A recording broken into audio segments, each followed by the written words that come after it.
Yes, be ready for the dictation. Start.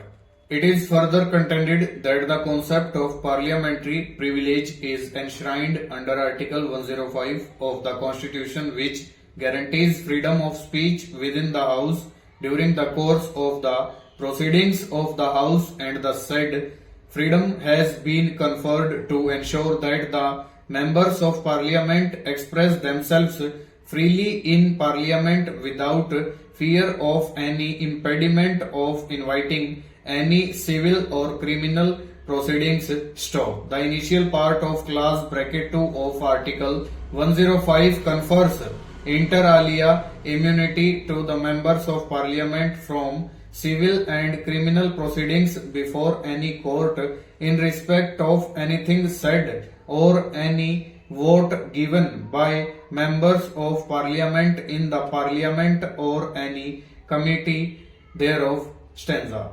It is argued that this being the position, the factual score of the instant case does not invite the wrath of violation of parliamentary privilege which Article 105 seeks to protect. Stop. It is because the limited issue that emerges in the present case is to see the Parliamentary Standing Committee reports.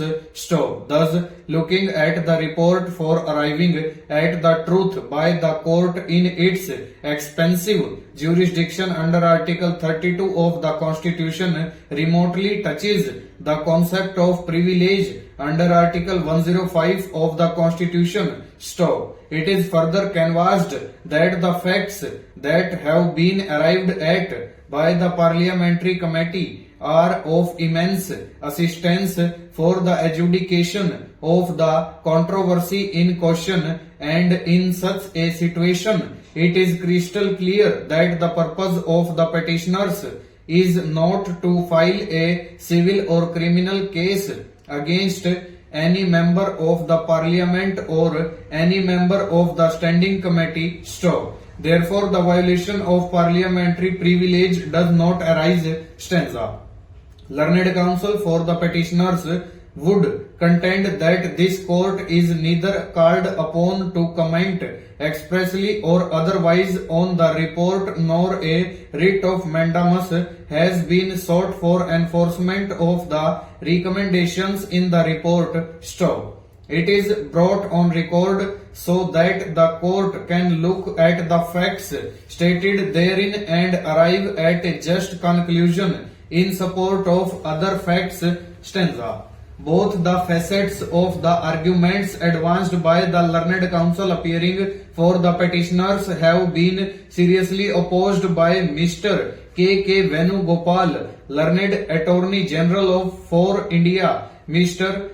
Harish N. Salve, Mr. Gaurav Banerjee and Mr. Sham Diwan, learned senior counsel appearing for the contesting respondents.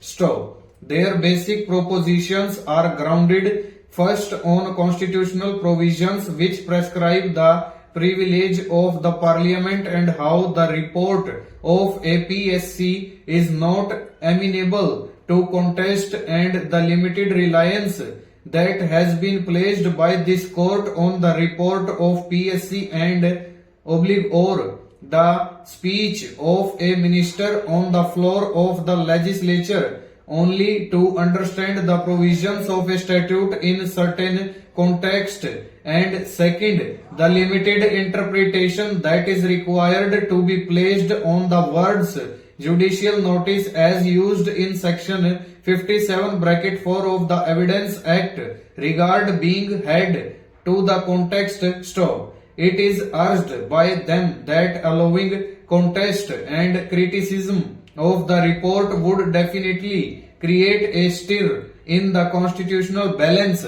Full stop. Over.